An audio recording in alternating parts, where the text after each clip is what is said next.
Allah தன்னுடைய தொழுகை நம்ம வளர்ந்த கமல் செய்தருவானாக. நம் எடுத்த நேரம் முதல் கண்மூடும் நேரம் வரை கண்மணி நாயகம் ரசூலுல்லாஹி ஸல்லல்லாஹு அலைஹி வஸல்லம் அவர்கள் மீது அதிகமாக ஸலவாத் சொல்வதற்குரிய ஆர்வத்தையும் அவகாசத்தையும் ஏற்படுத்தி தருவானாக. அதன் மூலமாக ரசூலுல்லாஹி ஸல்லல்லாஹு அலைஹி வஸல்லம் அவருடைய சியாரத்தை இந்த உலகத்திலும் ஷஃபாஅத்தை மறு உலகத்திலும் நசீபாக்கி அவர்களோடு சொர்க்கத்தில் இருக்கும் பாக்கியத்தையும் தந்தருவானாக. வாழும் காலம் எல்லாம் இல்லாமல் தொழுகை நிறைவேற்றி மரணிக்கும் நேரத்தில் கலிமாவும் செய்யுமாவோடு மரணிக்கும் பாக்கியத்தை தருவானாக. உலகில் நிலவும் நோய் நொடிகள் வியாதிகள் விபத்துகள் கடன் கண்ணீர் போன்ற கஷ்டங்களிலிருந்து பாதுகாத்து சலாமத்தான முறையில் வாழ செய்வானாக. கடுமையான கோடை வெப்பத்திலிருந்து பாதுகாத்துருவானாக. ரஹ்மத்தின் அருள் மழையை பொழிய செய்வானாக. தாவரங்கள் கால்நடைகள் குழந்தைகளுக்காக வேண்டி தன்னுடைய அருள்மழையை விசாலமாக பொழிய செய்வானாக. வறுமை பஞ்சத்திலிருந்து முழு மனித சமுதாயத்தை பாதுகாத்தருவானாக. மருத்துவமனை செலவுகள் பதட்டங்கள் திடீர் மரணங்களை உட்டும் பாதுகாத்தருவானாக. அவன் ஏவி இருக்கிற விஷயங்களை எடுத்து நடப்பதற்கும் விலக்கி வைத்தவர்கள் ஒதுக்கி இருப்பதற்கும் எல்லாம் தௌஃபீக் செய்வானாக. பிஸ்மில்லாஹிர் ரஹ்மானிர் ரஹீம். ஃபதமன்னவுல் மௌத இன் குன்தும் முஃமினீன். நீங்கள் உண்மையாளர்களாக இருந்தால் மரணத்தை நேசியுங்கள் என்று அல்லாஹ் சொல்வார்.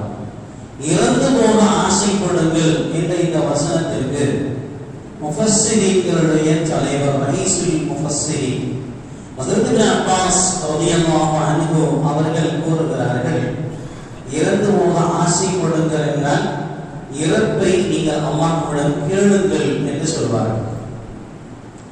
நீங்கள் உண்மையாளர்களாக இருந்தால் அல்லாஹ்விடம் என்ன செய்யுங்கள்? இறப்பை கேளுங்கள். இந்த இடத்தில் ஒரு சத்திய பிரமாணம் என்று சொல்லக்கூடிய ஒரு நிகழ்வை அல்லாஹ் தஆலா நீங்க நினைவுபடுத்துகிறார். அதாவது இரு சாராருக்கிடையே யார் உண்மையாளர் என்று தெரியவே இல்லை. ரெண்டு பேருமே சொல்றாங்க, நாங்க சொல்றதா உண்மை, நாங்க சொல்றதா உண்மை. அப்படி இருக்கிற நேரத்துல இரண்டு சாராரும் என்ன செய்ய வேண்டியது? ஒரு பொது இடத்துக்கு வரணும். ஒரு பொது இடத்துக்கு வந்து நாங்கள் சொல்வது உண்மை இல்லாமல் இருந்தால் எங்க மேல அல்லாஹ்வுடைய சாபை இறங்கட்டும் அப்படின்னு பொதுவா சொல்றது. இது என்னன்னு சொன்னா அவங்களுடைய உள்ளத்தில் இருக்கக்கூடிய உண்மை தன்மையை வெளியே கொண்டு வர அரபியில் இருக்கு முபாஹலான்னு சொல்றது. அரபியில் இருக்கு என்ன சொல்றதுங்க? முபாஹலா. அந்த காலத்துல இது நடைமுறையில இருந்துச்சு. தைரியமா வருவான், தைரியமா வந்து சொல்லுவான். இப்ப நான் சொல்றது உண்மைன்னு சொல்றதால கூப்பிட்டு நீங்க உண்மை சொல்றீங்கன்னா அல்லாஹ் முன்னாடி வந்து சொல்லுங்கன்னு வரமாட்டான். ஏன்னா அவர் உண்மையா இல்லைன்னு அவருக்கே தெரியும். அவருடைய வார்த்தையில அவர் உண்மையாளரா இல்லையா அப்படிங்கிறது அவருக்கே தெரியும். இங்கே அல்லாஹ் அழைக்க சொன்னான். இவர்கள் யூதர்கள் என்ன சொல்றாங்க? நாங்க உண்மையானதை என்ன செய்யலாம்? ஈமான் கொண்டிருக்கிறோம், தௌராத்தை மூசாவில் ஈமான் கொண்டிருக்கிறோம்னு சொல்றாங்க. ஆனா முஹம்மது ஸல்லல்லாஹு அலைஹி வஸல்லம் அவர் வந்த பிறகு அவர்களுடைய ஈமான் கொண்டு வந்த குர்ஆனையும் ஏற்க மறுத்தார்கள். ஆனா அவங்க சொல்லிட்டு இருந்தாங்க, நாங்க மூமின்கள் முஸ்லிம்கள் அப்படின்னு சொல்லி. எனவே அல்லாஹ் அங்க என்ன செய்யறான்? ஒரு பொது வெளியில வந்து உங்களுடைய வார்த்தைகளில் நீங்கள் உண்மையாளராக இருந்தால் என்ன செய்யுங்க? எங்கள் மீது அல்லாஹ்வுடைய சாபம் வரட்டும், நாங்க மௌத்தா போயிடுறோம் அப்படின்னு சொல்லுங்க. வரவே இல்லை, யாருமே வரவில்லை. இந்த வார்த்தைகளை சொல்வதற்கு தான் ஃபதமன்னவுல் மௌத, நீங்கள் மரணத்தை நேசியுங்கள், மரணத்தை அழையுங்கள் என்று அல்லாஹ் சொல்றார். அடுத்த வசனத்தில் சொல்லுவாங்க, மரணத்தை என்ன செய்ய மாட்டாங்க? ஆசைப்பட மாட்டார்கள். இதே வசனத்திற்கு நிகராக திருக்குர்ஆனுடைய கடைசி சூறாக்களில் ஜுஸூகளில் சூரா ஜும்ஆ அப்படின்னு சொல்லி நம்ம அடிக்கடி ஓதக்கூடிய ஜும்ஆவுடைய வசனத்தில் இதே போன்ற ஒரு வசனம், குல் யா அய்யுஹல்லதீன ஆது இன் ஸஅம்தும் அன்னக்கும் அவ்லியா பில்லாஹி மின் தூனின் நாஸி ஃபதமுல் மௌத இன் குன்தும் ஸாதிகீன். யூதர்களே, மற்றவருக்கு அன்றி நீங்கள் மட்டுமே அல்லாஹ்வுடைய நேசர்கள் என்று நீங்கள் கருதி அதில் நீங்கள் உண்மையாளர்களாக இருந்தால் என்ன செய்யுங்க? இறப்பதற்கு ஆசைப்படுங்கள். உங்களுடைய வார்த்தைகளில் நீங்கள் உண்மையாளராக இருந்தால் நீங்கள் இறப்பதற்கு ஆசைப்பட்டு பொது வெளியில் போய் நின்று நாங்கள் சொல்வது உண்மை, இதற்காக நாங்கள் அல்லாஹ்வுடன் என்ன செய்கிறோம், சத்திய பிரமாணம் எடுத்துக்கிறோம், நாங்கள் சொல்வதில் பொய்யர்களாக இருந்தால் அல்லாஹ் எங்களை தண்டிக்கட்டும், எங்களுக்கு மரணம் வரட்டும் அப்படின்னு சொல்லுங்கன்னு சொன்னா. ஆனா அவங்க வரல. இந்த விஷயத்தை ரசூலுல்லாஹி ஸல்லல்லாஹு அலைஹி வஸல்லம் சொல்லும் போது சொன்னாங்க, ஒரு வேளை அவர்கள் இறப்பை என்ன செஞ்சாங்க, எளிதாக நினைத்து இறப்பதற்கென்று அவர்கள் பொதுவெளிக்கு வந்துட்டு சரி இப்போதைக்கு வருவோம் அப்புறம் போய் வாழ்வோம் சொல்றோம்ல. ராத்திரி பூரா என்ன செய்யறது, அல்லாஹ்வுக்காக தொழுகிறது, பகல்ல மாட்டுக்காக வட்டியை கலவாங்க இருப்பாரு. சத்தியம் பண்ண நேரத்தில் சத்தியம் அடைக்கிறோம், அப்புறம் அதை கலைச்சிட்டு நம்ம பொது வாழ்க்கைக்கு போயிடுவாங்கிற எண்ணத்துல அவங்க வரல. ஒரு வேளை அவர்கள் வந்திருந்தால் இந்த பூமியில் ஒரு யூதர்கள் கூட மீதம் இல்லாமல் இறந்து போயிருப்பார்கள் என்று ரசூலுல்லாஹி ஸல்லல்லாஹு அலைஹி வஸல்லம் சொல்றாங்க. ஏன்னா அவர்களுடைய வார்த்தையில் அவர்கள் உண்மையாளர்களாக இல்லை. அதை விளங்கித்தான் அவர்கள் அந்த முபாஹலா என்று சொல்லக்கூடிய சத்திய பிரமாணத்திற்கு வருவதற்கு அவர்களுக்கு துணிவு வரவில்லை. துவக்க காலத்துல ஹஸ்ரத் ஆதம் அலைஹிஸ்ஸலாமுடைய காலத்தில் இது போன்ற ஒரு சம்பவம். அவர்களுடைய அமைப்பு எப்படி இருந்ததுன்னு சொன்னா, ஆதம் அலைஹிஸ்ஸலாம் மனித குலத்தின் துவக்கம் என்பதால் அவர்களில் இருந்து சந்ததிகள் பல்கி பெருக வேண்டும் என்பதால் என்ன செய்ய வேண்டும், ஒரு ஆணும் ஒரு பெண்ணும் திருமணம் முடிக்க வேண்டும். இதான் மனிதனுடைய இயல்பு நியதி. அப்படி இருந்தாலும் சந்ததி பெருகும். இப்ப ஆதம் அலைஹிஸ்ஸலாம் அவர்களுக்கு அல்லாஹ்வுடைய கட்டளைப்படி எவ்வாறு அமைத்து கொடுத்திருந்தான்னு சொன்னா, ஒரு சூழலில் ஒரு முறை கர்ப்பம் தரித்தால் ஒரு ஆணும் ஒரு பெண்ணும் பிறப்பார்கள். அடுத்த தடவை கர்ப்பம் தரித்தால் ஒரு ஆணும் பெண்ணும் பிறப்பாங்க. நீங்க மாமி குப்பி அப்படின்னு இருந்தா தானே நம்ம குப்பி மாமியை கல்யாணம் பண்ணணும். இங்க இருக்கிறதே ஒரு குடும்பம் தான். இப்ப அல்லாஹ்வுடைய அமைப்பு எப்படி, முதல் கருவில் தரித்த ஆணுக்கும் அடுத்த கருவில் தரித்த பெண்ணுக்கும் திருமணம் முடித்து வைக்க வேண்டும். இப்படித்தான் அவருடைய சந்ததி பெருக வேண்டும் அல்லாஹ்வுடைய அமைப்பு இருந்தது. அப்பொழுது அங்கே ஒரு பிரச்சனை வந்தது. ஹாபீல் காபீல் அப்படின்னு சொல்லி 2 பேர் அவர்களுடைய குழந்தைகள் பிறந்திருக்கிறார்கள். இதில் காபீலோடு பிறந்த பெண் குழந்தை சற்று அழகாகவும், ஹாபீலோடு பிறந்த குழந்தை அழகு இல்லாமல் பிறந்திருக்கிறது.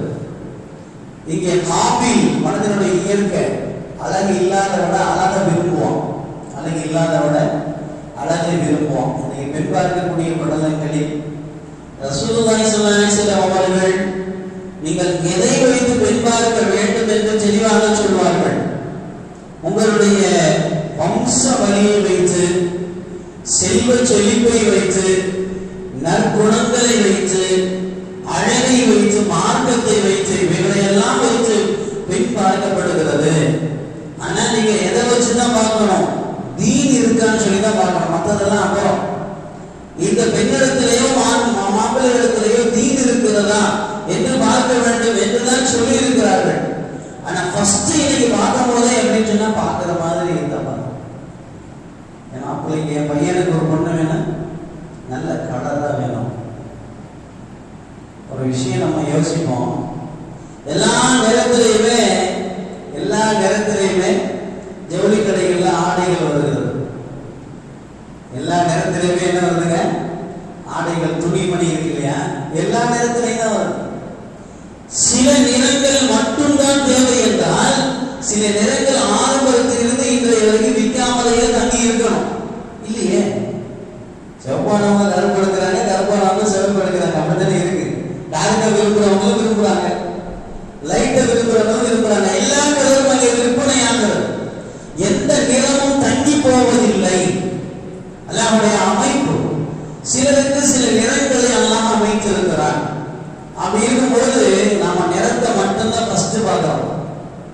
என்ன இருந்தாலும் மாப்பிள்ளை இருந்தாலும் முதல்ல சொல்லும் போது என்ன செய்யறோம், முதல் பிஸ்மில்லான்னு சொல்லும் போது என் பையனுக்கு பொண்ணு வேணும், எப்படி வேணும், பார்க்கிற மாதிரி அழகா பாருங்க, இதுதான் பார்க்கிறோம்.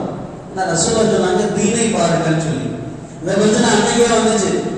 காபீல் என்ன சொன்னார், ஆதம் அலைஹிஸ்ஸலாம், பாவா என் கூட பிறந்த புள்ள அழகா இருக்கு, இந்த பிள்ளைய கல்யாணம் பண்ணி வைங்க. ஆதம் அலைஹிஸ்ஸலாம் ஒதுக்கல. இல்ல, அல்லாஹ்வுடைய நியதி உன்னோடு பிறந்த பிள்ளை ஹாபீலுக்கும் ஹாபீலோடு பிறந்த பெண் பிள்ளை உனக்கும் என்பதாகத்தான் இருக்கிறது. இங்கே பிரச்சனை வெளுத்தது. யாருக்கு இந்த பிள்ளை திருமணம் முடிப்பது என்ற பிரச்சனை உச்சத்திற்கு போகும் பொழுது அல்லாஹ்விடமிருந்து ஒரு சோதனை, ஒரு டெஸ்ட் அல்லாஹ் வைக்கிறான். 2 பேருமே தாம்பாளத்தில் இறைச்சியை கொண்டு வந்து வைக்கணும். யாருடைய இறைச்சி வானத்திலிருந்து வருகின்ற நெருப்பு கரித்து போகிறதோ அவர்களுக்கு அந்த பிள்ளை என்று முடிவு செய்யப்பட்டது. சேர்ந்து 2 பேருமே என்ன செஞ்சாங்க? போட்டிக்கு தயார். இருவரும் இறைச்சியை கொண்டு வந்து வைக்கிறாங்க. அல்லாஹ்வுடைய முடிவு என்னதான்? காபீலோடு பிறந்த பிள்ளை ஹாபீலுக்கு, ஹாபீலோடு பிறந்த பிள்ளை காபீலுக்கு தான். இப்ப இந்த பிள்ளை யாருக்கு என்ற முடிவில் இறைச்சி வைக்கப்பட்டது. நேராக வானத்திலிருந்து வந்த இறைச்சி ஹாபீல் கொண்டு வந்து வைத்த இறைச்சி என்ன செஞ்சு அந்த நெருப்பு சாப்பிட்டு போச்சு. முடிவாயிடுச்சு. அல்லாஹ்வுடைய முடிவு அதுதான். ஆரம்பத்தில் இருந்து அல்லாஹ்வுடைய முடிவு அதுதான். இதை ஏற்க மறுத்த உள்ளம் கொலை வரைக்கும் கொஞ்சம் சொல்லி சரித்திரம். அல்ஹம்துலில்லாஹ். இங்கே அல்லாஹ்வையும் என்ன செய்யலாம்? எனக்கு உண்மையிலேயே நான் நேர்மையாளராக இருந்தேன்னு சொன்னா, என்னுடைய வார்த்தையில் நான் சத்தியமானவனாக இருந்தேன்னு சொன்னா, அல்லாஹ் என்ன செய்யலாம்? என்னுடைய வார்த்தைக்கு துணையாக அழைக்கலாம். ஆனா யாருக்கு அந்த தைரியம் இல்லை? யாருங்க இன்னைக்கு சூழல்ல யாருக்குமே அந்த அளவுக்கு தைரியம் இல்லை. ஏன்னா வார்த்தைகளில் வாய்மை இருக்கிறதா என்று பார்த்தால் அறுதி பெரும்பான்மை வாய்மை தவறி போகிறது. வாய்மை தவறி போகிறது. அதனால சொல்லும் போது அவர் பட்டுப்படாம சொல்லி பார்ப்போம், இல்லாட்டி விட்டுருவோம் அப்படிங்கிற அளவு தான் இருக்கு. சொல்லி பார்ப்போம், இல்லாட்டி விட்டுருவோம். ரொம்ப எல்லாம் அழுத்த வேணாம். சத்தியத்துக்கு தெரிஞ்சு யாரும் மாட்டிக்கிறது. ஏன்னா நான் வார்த்தையை என்னுடைய உள்ளத்திற்கு தெரியும். என்னுடைய உள்ளத்திற்கு நான் தெரியும். சும்மா அவன் சொன்னாலும் கேட்கிறேன், இவன் சொன்னாலும் பேசுறேன் அப்படின்னு தான் பேசிக்கிட்டு இருப்போம். உண்மையான அலசி பார்த்து அல்லாஹ்வுக்கு பயந்த இந்த உண்மை இன்றைக்கு இல்லாமல் போகிறது என்பதைத்தான் இங்கே நாம் கவனிக்க வேண்டும். ஆனால் முஸ்லிம்கள், மூமின்கள் தங்களுடைய வார்த்தையிலும் வாழ்க்கையிலும் உண்மையாளர்களாகத்தான் இருக்க வேண்டும் என்பது ஷரியத்தின் மிகப்பெரிய கட்டளை. முயற்சி செய்வோம். அல்லாஹ் தஆலா நம்முடைய வார்த்தைகளையும் வாழ்க்கையையும் அவனுக்கு உகந்தமானதாக, அவனுக்கு பொருத்தமானதாக ஆக்கி தருவானாக. சுப்ஹானல்லாஹி வ பிஹம்திஹி, சுப்ஹானல்லாஹும்ம வ பிஹம்திக, நஷ்ஹது அன் லா இலாஹா இல்லா அன்த, நஸ்தக்ஃபிருக வ நத்தூபு இலைக். சுப்ஹான ரப்பிக ரப்பில்